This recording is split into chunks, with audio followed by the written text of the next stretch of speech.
Hello and welcome to Blockchain Gaming World episode 162. I'm your host John Jordan. Don't forget to check out my daily email about what's going on in the world of blockchain gaming. You can find that at gamestx.substack.com. In today's episode, I'm talking to ArkDev. So ArkDev is one of the founders of what is now known as Hytopia.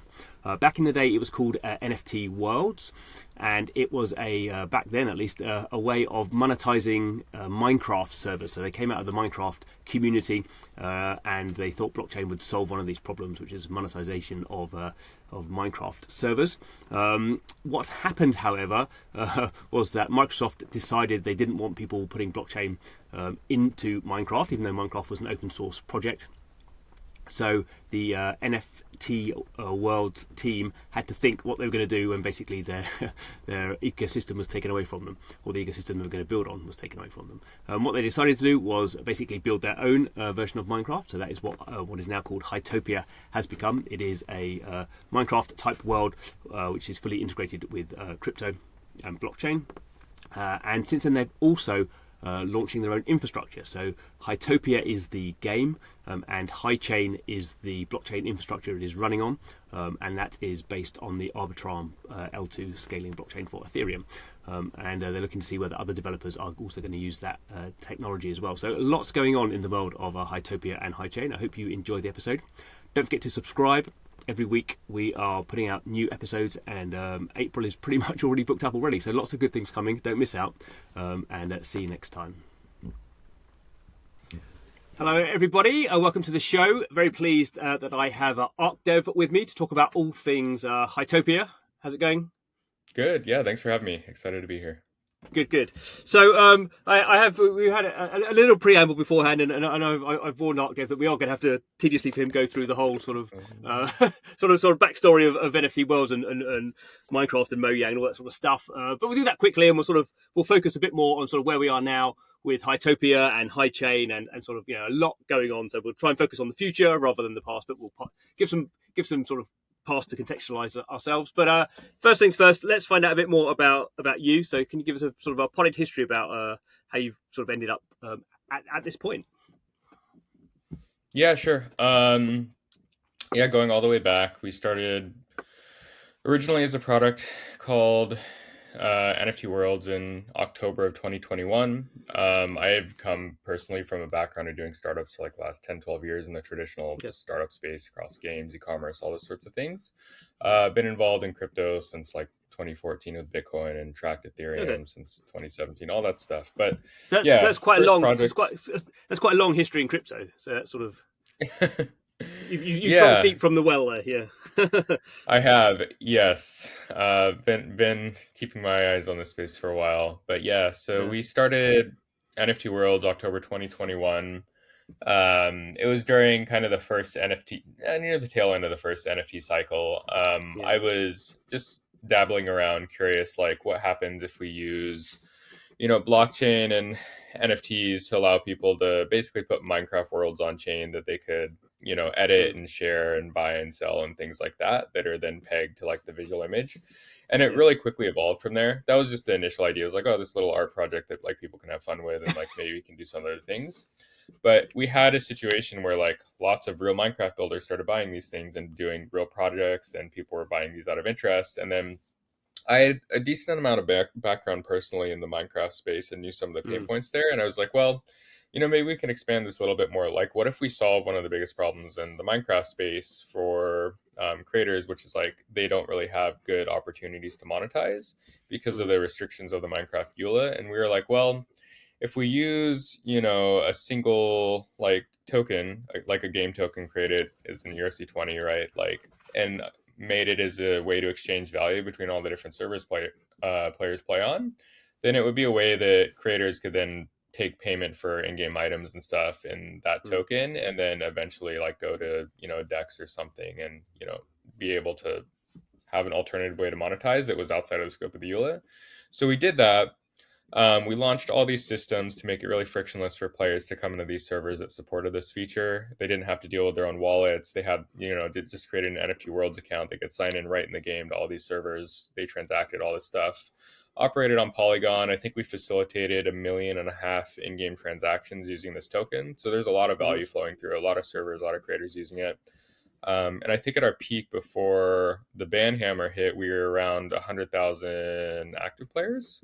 I think, yeah, that was around weekly active, if I remember correctly. And with that, we had launched this set of features in April of 2022. It took us a while to build, but it launched in April 2022. 3 months later, July 2022, Minecraft comes out with this EULA update and says, hey, like, no more servers can use blockchain. If they do, we're going to just completely ban them, where like players can't play on them anymore. And so that kind of ended our, hockey stick trajectory that we were suddenly seeing, with people being like, oh my gosh, this solves my problem. And players were really excited about, a cross server currency they could use. And can we just sort of halt there as sort of phase one? Because there's a few things you sort of skated over in a Sure. sort of slightly blasé fashion. So I mean, was it well, you had original vision, you sort of call it an arts project, it's sort of experiment that sort of spun out of control, which is always nice when that happens in crypto. that can happen. But actually, it sounds like you were. Unlike most things in blockchain, you were actually fixing a sort of problem in the existing world, sort of successfully. So, how surprised were you that that you did get this sort of quite strong adoption? And was it adoption from people like you with a bit of a crypto background, or were you just getting the Minecraft people just like, oh, this is really cool? Yeah, sure. I think I was relatively aware that the problem existed. Like going into this, having seen friends and other people I know like operate Minecraft servers for profit in the past, and knowing how restrictive it was. Yeah. On the adoption side, I don't think I expected it initially to become what it did, because I knew for an ecosystem like that, it's a chicken and the egg problem. You need a large scale of like Minecraft creators and servers that have players, and you need players that are open to a new system that is unfamiliar, and also like it can't feel crypto-y, otherwise they're like, what the hell is this? I don't want it. So yeah, thankfully, like, in solving this initial pain point, we had 1 or 2 creators on board into the system initially. The frictionless nature of it for the players was such that it was just like they were creating an account on a different service, and then this token just showed up in a web UI that looked like a game currency. They didn't know it was on chain. If they wanted to look, like, they could see. But for the creators, though, it kind of became the spiral effect where it was like, oh, this is working and it's really easy to add, and like this is allowing me to now monetize my content in a way that I really couldn't before. And it's even easier because in game I can just do like a / command as a player to buy something, and it automatically deducts the balance, and they don't have to go to websites and all this stuff. And so once that happened, just the myriad of more creators were like, I want to use this, I want to use this, I want to use this, and the wave went. But at what stage do you sort of realize this is actually creating a monetization layer that clearly Mojang and or Microsoft are not accessing at all? So almost if it stayed an art project, you may have you probably wouldn't have triggered them for a while longer. But obviously, I guess to a degree, probably your success is the thing that triggers the thing that kills off stage one of the project. yeah Unfortunately, I am very confident that the traction we're seeing and how creators were using it got seen by Minecraft, Microsoft, and they're like, no, we don't want this. Which is, there is a second part to the story. We had actually been in touch with their policy enforcement team for months prior to this, and they're just like, oh, what are you doing? Like, this is interesting. And then 3 months before the ban, they just completely stopped like radio silence communication with us. And then we weren't even privately informed that this was going to happen. It was just, hey, public blog post is getting banned. We're like, what the hell? And then they never responded to us, even when we tried to message them again. So that's an interesting bit of backstory there. But you must have sort of, having been in sort of startups and stuff, you must have sort of been aware that you were technically breaking the ULAs anyway. So no, at the time we weren't. Like, it was within the realms of like the language of the EULA that this was like, it was a gray area acceptable. But the unfortunate thing with like building on top of a platform you don't have control over is that they can make rule changes at any time, and you can get deplatformed and your business is dead overnight, right? Yeah, yeah. So were you? I mean, obviously, I guess you were surprised Yeah. in the initial stages, but sort of, I guess to a degree, sort of looking back and where you are now, um, you're probably not surprised, and probably the best thing that happened to you in the long term is for that to happen, because obviously now you're not building on anyone else's platform. Yeah. Yeah, for sure. I mean, I think, being where we are now, like a year and a half ish later, and like all the progress we've made on what we're doing, the net long-term benefit, I think, is much more than had we just stuck to Minecraft. But Yeah. yeah. But in that initial sort of phase, obviously you're building on someone else's platform, so you shaped your team to do that. Hmm. And I get, was there even a knee jerk reaction to just say, well, okay, this project's finished now, let's go off and do something else, or how quickly did that sort of become? No, we can fulfill the vision in a different way. Yeah, that's a great question. I don't think we were ever like, we're just going to shut this thing down. The No. reason being is because we had, like in building past companies, the customer and like the user base being active and being strongly engaged in a product is usually one of the biggest indicators of like long-term trajectory. And I was like, Yeah. we have such a strong community here. We have like the cash reserves. We Mm. have a team that's like capable and knowledgeable and experienced that I think we could still execute on something as long as we can retain the community to stay behind Yeah. this, and stick with us with the vision. And so it was more just like how do we rally the troops and set a narrative around what we think we can do at this point, what we intend to do, and just go forward from there while keeping the community. So Mm-hmm. And not being an expert at all in Minecraft, yeah. have you basically sort of, I mean, not reverse engineered it from to create the same product, but how you sort of reverse engineered the concept to build your own version of Minecraft? Would that be a fair way of doing it, or how would you describe it more better than I'd I say like, have? yeah, of course. I mean, there's been a lot of voxel-based games made over Mm, time. Minecraft is actually built and has been publicly like said to have been inspired by a game called Infiniminer. So it's just regurgitations and iterations of ideas that have come over the years. mm, Like we take inspiration from Minecraft, from the nostalgic like voxel feel, the way that like physics sort of feel, things like that, so that mm, players feel like they're in a familiar environment. But the game itself, the client itself, and everything we've developed it's completely from the ground up. Like we mm, haven't, there's no like code decompiling or anything like that that's going on. And mm. And was that process in a sense sort of fairly straightforward? Once you decided this is what we're going to do, then you sort of no, clearly uh, not. yeah. It wasn't necessarily the most straightforward thing. Building a game engine from scratch is not easy, and our Mm, team wasn't structured with the intention originally to be those no. people that can build a game engine. So we effectively had to take months to find the right people that had the cross knowledge base of like building, on top of graphics APIs and building game engines and physics and all these different things, while also like understanding like how does Minecraft as a game sort of feel? Like what's the nostalgic nature of it that like we want to kind of re-implement to feel familiar to players, so it's not just such a jarring change when they come over. Mm, Um, so it was not easy. It took, a few iterations of finding the right people, but I think we're in a good spot.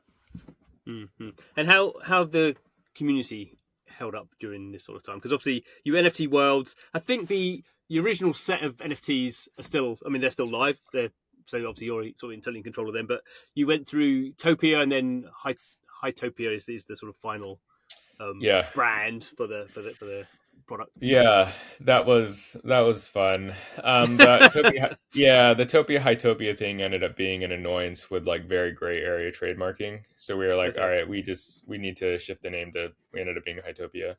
The community stuck well. I think that what we demonstrated when we were building NFT Worlds and the traction we saw is that like there's a clear problem in a very large like creator and player space that we're trying to address, Mm, and that hasn't been addressed for like over a decade.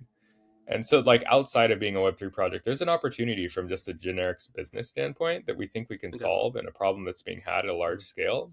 And I think the community recognizes this as well. And so they've stuck around and continue to be, bullish on the project because they think that, and we think as well, that we have the opportunity and likely, we hope, the ability to end up executing here, pulling lots of creators over, pulling lots of players over into this kind of like next generation creator focused platform that's familiar like Minecraft, but new to players and allows all new types of content and everything.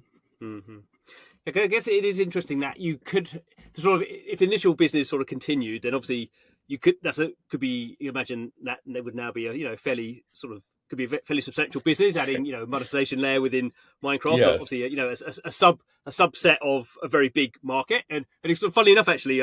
I actually bought a copy of Minecraft to actually start looking around at NFT Worlds just around the time that it got bad habits. So that was the end of my $20. But my kids really love playing Minecraft. So sort of that's a big sort of market still. And as I say, you could imagine that being sort of a successful niche. Whereas sort of now you've in a sense got the best of both worlds, because you have the nostalgia for Minecraft, but equally you're a new project.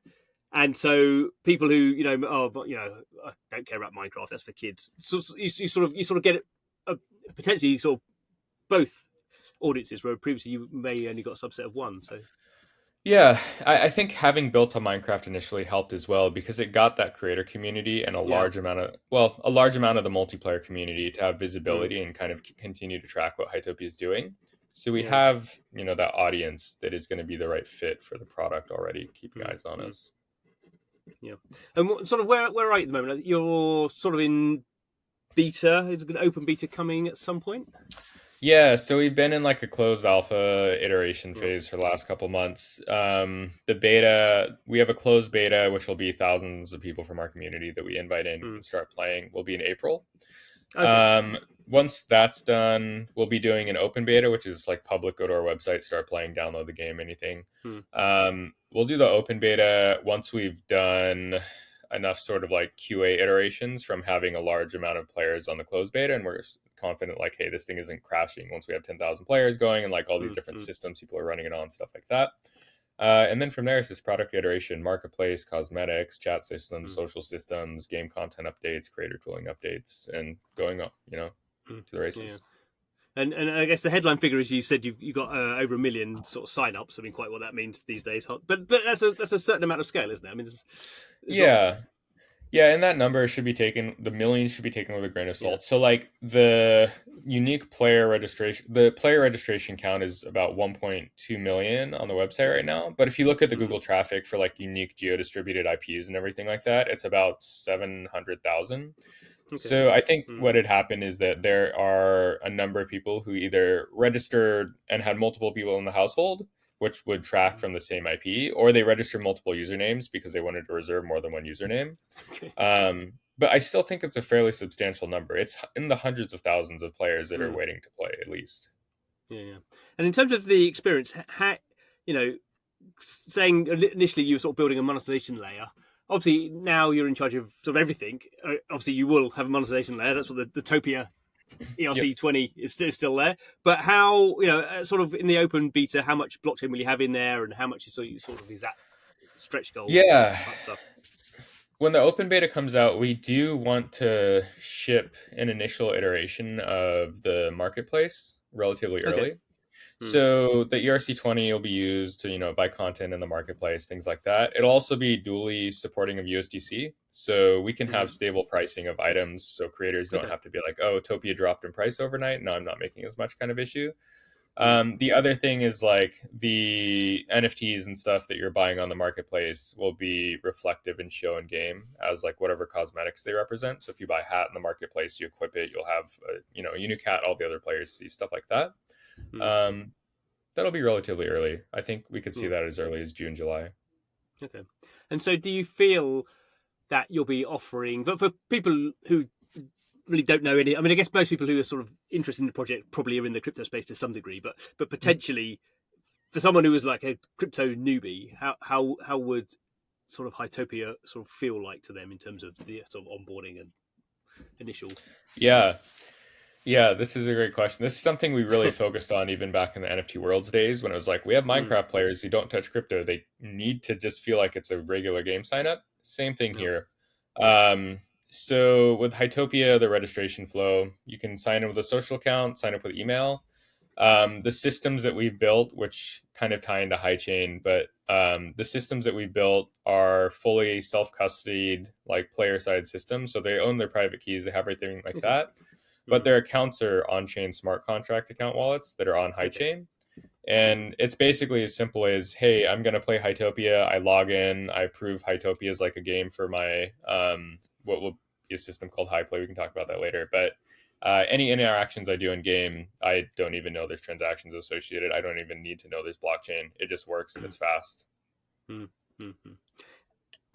this would be a good point to talk a bit more about the infrastructure. So obviously, not obviously, but you announced, as lots of sort of games are going through the same sort of process, that obviously you were running on Polygon before. Lots of people were sort of making a choice on what blockchain they were going to do, and in the last sort of 18 months we've seen this sort of big explosion in sort of scaling blockchains, L2s, and you've built Hychain on Arbitrum. So given you're sort of building a sort of whole user-generated sort of platform, was it always the goal that you would have your own infrastructure, or was that just sort of how the market has moved over the last year? It's a good question. It wasn't always the goal. No. It became seen as a necessity back as far as the NFT Worlds days when we were doing all those transactions on Polygon. Yeah. So part of the issue was to make it frictionless for players, we're covering all the transaction fees. And this is happening on Polygon. But the issue was we would have days where either Polygon would see like shared network spikes in the traffic, or we would have days where like there'd be so many transactions from players and we'd be covering so much cost up front just because of Polygon's network fees. And we're like, well, for both scalability and cost, we really should have our own chain. And so it was a thought even back, 2022 before the Minecraft ban.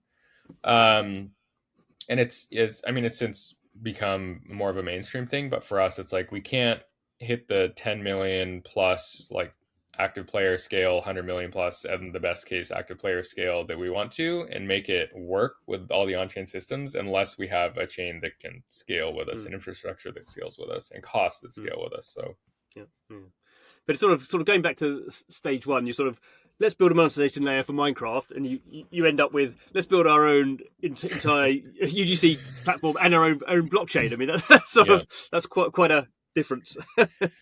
Yeah, it started as a little seed sapling, and it's kind of went like this as we've went, and the scope, community, and the scale has grown. So, and how, from a sort of dev point of view and team point of view, how you sort of mentioned a little bit about sort of finding people who can work on game engine and stuff.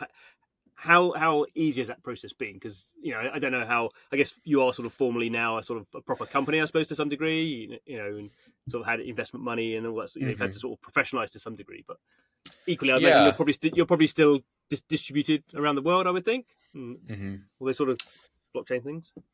Yeah, it's been a number of iterations. I'd say it's not difficult to find people who can just build and slap a product together. It is difficult to find people who can build and like maintain a world-class product for the long term that has considerations and is intended for like, more developers are going to onboard into this code base, and it needs to be maintainable and scalable and all these different things. So I'd say like it's been doable. Like, that hasn't been an issue. It's just been an iterative challenge with hiring the right people over time, and we've went through a few iterations of that. But the team now, I'm pretty confident in. And like you had mentioned, we are distributed all over the world. We have team members on the game engine team that are in the US, West Coast, East Coast, people in Australia, people in Europe. And I think those are the main regions where our game engine team spans right now. And have you been able, because of the community interest and the sort of the news you've generated, is that really where you've hired people from? You haven't really been going to traditional game dev hiring places. Initially it was where we were able to source and hire some people from. As times went on, we've done a combination of like aggressive outreach to people who have been just traditional game engine developers for decade, 2 decades, to like, we use certain frameworks and like foundational pieces of our engine, and we go into like the discords for those kind of projects and frameworks and find people that have been longtime contributors or very, very familiar. And we interview them if they're looking for positions, kind of see if they're a technical fit, have the capability and maturity and experience to be able to be a good fit for a team. And we've hired from there as well.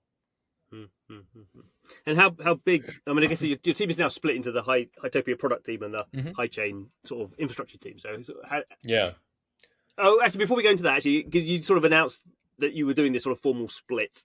I think they're separate companies now. In fact, so again, how did that become obvious, and how did that sort of process go about? Because I guess there were some people probably across both, and they have to make a decision on where they're going. Yeah, for sure. So it was relatively easy because the engineers that work on like Hytopia, the game client, and all the game systems have been pretty much siloed to that regardless. Okay. Whereas like, some of our full stack engineers, myself, who've done more like infrastructure things, blockchain level things, like the surrounding pieces sort of stuff outside the game engine, have bounced kind of between Hychain and Hytopia. They're mostly focused on Hychain right now, with a lot of the systems that we develop for Hychain just being used by Hytopia. So that split hasn't been too hard. Yeah. And in terms of headcount, how does it work out? Yeah, on Hytopia for the game engine development team, I believe we have 6 people right now. On Hychain, these are like developers. Outside of developers on Hytopia, we have like Dan, our designer, like Max, one of my co-founders, will like oversee game product cycles, stuff like that. We have people doing creator biz dev over there, stuff like that. So I'd say like Hytopia is probably a team of 9 or 10 total. Hychain on the development side, we have 1, 2, about I'd say 4 developers right now that are full-time on different systems across Hychain. And then Abby, who leads out strategy, everything non-technical for our team, who is the previous CEO of indie.gg. They're one of the biggest Web3 games guilds. So he leads out, strategy, products, stuff like that on Hychain, whereas I focus on like technical implementation, making sure it happens. But the team there is probably about, in total, technical and non-technical, 7. I'd say about 7 of us. So fairly tiny on both, really, considering. Yeah, and I've always built my companies that way, and like my startups. Granted, I've never built a startup that's gotten to like the $100 million plus scale, but I have built startups, 7-8 figures, stuff like that. And oftentimes I've found in the earliest days, small teams that are really potent and talented and can be self-sufficient move way faster than big, many people have to talk to each other all the time kind of thing. I guess it's particularly interesting given the fact you're not all sitting in an office together. So if you get the right people who can operate at that on different time zones doing that thing, then I guess you're correct. It's very lean and you can go very fast. But then if that doesn't work, the wheels fall off quite quickly. Exactly. Yeah, it takes the right type of person. Everyone on the team is very self-starter, self-motivated, and very async in communication, where it's like they need something, they just DM. We don't need to do meetings and set times, and it's unblock everyone as fast as you can type of culture. And this might seem like a weird question, but so given your initial what you wanted to do, and where you've ended up as a pretty heavy duty sort of blockchain project, I mean, do you think sort of that blockchain element clearly is fundamental to what you're doing now? But has that aided you in terms of giving you that sort of community and allowing you to sort of deal with adversity, because that's very sort of blockchain compared to obviously it's bringing in a whole bunch of complexity in terms of stuff you're having to do, and maybe some people who you tried to hire said don't like crypto, can you sort of balance those two things off? Yeah, that's a good question. The blockchain element definitely makes it complicated on the hiring front for some people. There are game engine developers out there, game developers who are just like, I don't want to touch crypto, and are very much that like stonewalled, like I'm not even going to engage in this, and that's fine. Like, ironically, I found it's the younger developer in the younger generation that seems to be like that. When we've talked to the more mature, like 20 plus, 15 plus year game veterans, they're like, this is fine. We've seen so many iterations of technologies in the game industry. Like it is what it is. Like we've gone from the in-app purchase model to the just buy the game model to the subscription model to like now this marketplace type model on tokens. Like most of them don't seem to care in the older generation. Yeah. So, and ironically, the older generation is more experienced and more mature. And like some of the leads on the technical side of our team are, 40 plus years old, and they are just in that boat where they're like, this is just another iteration cycle. Yeah. From the community side, the blockchain elements have been really helpful. I think this is one of the challenges in game adoption is that like if you don't get this kind of early days super fan base that's really excited about your game and are effectively like your organic marketing in many ways, it's hard to get the distribution. And like what blockchain brings is like you get this hyper fan base community almost that is so engaged and excited about the project for many different reasons that like they effectively become that organic fan out fan base in some ways. The other side too is like that blockchain element and that community is part of our organic fan base. But I think the other side is that this Minecraft community that is not specifically blockchain, that had been with us from the NFT Worlds days, and all these creators that saw the problems we solved have continued kind of in the silence to watch and wait. And I expect and know, like from the ones we talk with, that they will be rallying like around the product, assuming it meets their needs once it launches. So a little bit of everything. And I guess the blockchain, or at least some elements of the blockchain community, are as soon as the man tries to ban something, they're like, no, we're gonna, and obviously what you do, we're gonna build back better, sort of, So I guess that sort of, and certainly that even from my own personal view, I knew about NFT Worlds beforehand, but it was that really sort of put it on the map when you sort of go, oh, what's happened here? These guys have caused this reaction, and I guess that is very very crypto to. Yeah. I mean, we're doing everything we can to execute, assuming we do, it'll be a fun story, and hoping for the best and doing everything we can. So, and in terms of you've built Hychain for yourself. It is it's sort of a functional requirement that you need something to run on, so you're doing that. But equally, you have ambition beyond that. So, given you're such a tiny team, why do you want to have the sort of, in some ways, the hassle of getting other developers to basically use your infrastructure? Because that's a whole bunch of like support. Presumably at some point, if you do that, you need help. It's like a support team or some people who are sort of helping these other sort of developers to use your infrastructure, and it's more stress on the infrastructure and all that. So what's the thinking around why you think you want to sort of do that?